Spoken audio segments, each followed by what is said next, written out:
Hello everyone, welcome back. हम अपने दैनिक दिनचर्या में ऐसे वाक्य अक्सर बोला करते हैं कि मैं दूध पीने का आदी हूँ, वह पैदल चलने की आदी नहीं है, वह देर तक काम करने की आदी है, मुझे झूठ बोलने की आदत नहीं है। तो इस तरह के जो वाक्य हैं अक्सर हम अपने दैनिक दिनचर्या में बोलते रहते हैं। तो अगर इन्हीं को हमको अंग्रेजी में अनुवाद करना होगा तो किस स्ट्रक्चर का प्रयोग करेंगे, आज के इस वीडियो लेक्चर में देखते हैं।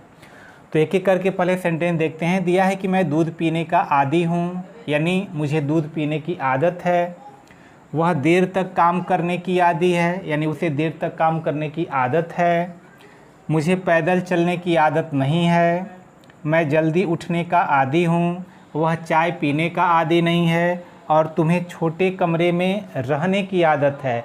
तो इस तरह के अगर सेंटेंस आते हैं तो हम उनका अनुवाद किस तरह से करेंगे, कौन सा स्ट्रक्चर। तो सबसे पहले हम इसके स्ट्रक्चर को देखते हैं। तो सबसे पहले हम लिखते हैं सब्जेक्ट, उसके बाद बी फॉर्म का प्रयोग करते हैं। बी फॉर्म का मतलब होता है इज, एम, आर, वाज, वर। अगर सेंटेंस प्रेजेंट में होगा तो सब्जेक्ट के अनुसार इज, एम, आर का यूज होगा। अगर सेंटेंस पास्ट में होगा तो सब्जेक्ट के अनुसार वाज, वर का यूज हो जाता है। उसके बाद अगर नेगेटिव है तो नॉट लगा देंगे। उसके बाद यूज्ड टू का यूज करेंगे। उसके बाद वर्ब, उसमें आईएनजी जोड़ेंगे। और उसके बाद हो सकता है कि अदर वर्ड या ऑब्जेक्ट हो, उसको हम लिख देते हैं। तो पहला सेंटेंस है कि मैं दूध पीने का आदी हूँ। तो इस स्ट्रक्चर से अगर हम इसको अनुवाद बनाते हैं तो ये हो जाएगा आई, चूँकि प्रेजेंट में है तो आई के अनुसार यहाँ एम यूज हो जाएगा। उसके बाद नेगेटिव सेंटेंस नहीं है, तुरंत यूज टू का यूज करेंगे, तो ये हो जाएगा यूज्ड टू। और उसके बाद जो भी वर्ब यूज करेंगे हम हमेशा आईएनजी फॉर्म में। तो पीने का आदि, तो यहाँ ड्रिंकिंग, ये हो जाएगा। अब क्या ड्रिंकिंग, तो ऑब्जेक्ट दिया है दूध, तो यहाँ हो जाएगा मिल्क। ये इसका अनुवाद हुआ कि I am use to drinking milk. इस सेंटेंस का अनुवाद ये हुआ।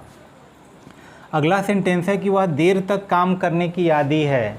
अगर लड़का होगा तो ही हम यूज कर सकते हैं, अगर लड़की है तो शी यूज कर सकते हैं, आपके ऊपर निर्भर करता है।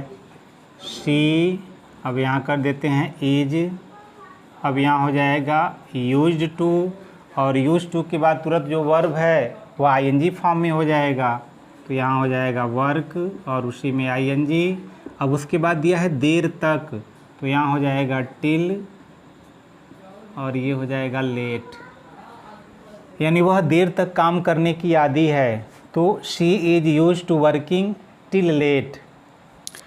अगला सेंटेंस दिया है कि मुझे पैदल चलने की आदत नहीं है, यानी मैं पैदल चलने का आदी नहीं हूँ। तो यह नेगेटिव सेंटेंस में दिया है, तो ये हो जाएगा आई एम नॉट और यूज्ड टू। और उसके बाद पैदल चलने, तो यहाँ हो जाएगा वॉकिंग ऑन फुट, कि मुझे पैदल चलने की आदत नहीं है या मैं पैदल चलने का आदी नहीं हूँ। तो I am not use to walking on foot, ये इसका आंसर होगा। अगला दिया है कि मैं जल्दी उठने का आदी हूँ, यानी मुझे जल्दी उठने की आदत है। तो यहाँ हो जाएगा आई एम और यूज्ड टू और जल्दी उठना, तो यहाँ हो जाएगा गेटिंग अप। और उसके बाद जल्दी, तो यहाँ लिख देंगे अर्ली, ये हो जाएगा कि मैं जल्दी उठने का आदी हूँ। तो I am use to getting up early. अगला सेंटेंस दिया है कि वह चाय पीने का आदी नहीं है, यानी उसे चाय पीने की आदत नहीं है। तो यहाँ पे हो जाएगा ही इज नॉट और ये हो जाएगा यूज्ड टू और चाय पीने की, तो यहाँ टेकिंग और उसके बाद लिख देंगे टी, ये हो जाएगा कि he is not use to taking tea, उसे चाय पीने की आदत नहीं है या वह चाय पीने की आदी नहीं है। अगला सेंटेंस दिया है कि तुम्हें छोटे कमरे में रहने की आदत है। तो अब यहाँ पे यू का यूज कर देंगे, सारा का सारा सेंटेंस प्रेजेंट में ही है तो यहाँ आर का यूज कर देंगे। उसके बाद नेगेटिव नहीं है तो तुरंत यूज टू का यूज कर देंगे। उसके बाद जो भी वर्ब है आईएनजी फॉर्म, तो यहाँ लिविंग हो जाएगा। अब कहाँ, तो छोटे कमरे में, तो you are use to living in small room, in small, और यहाँ हो जाएगा रूम।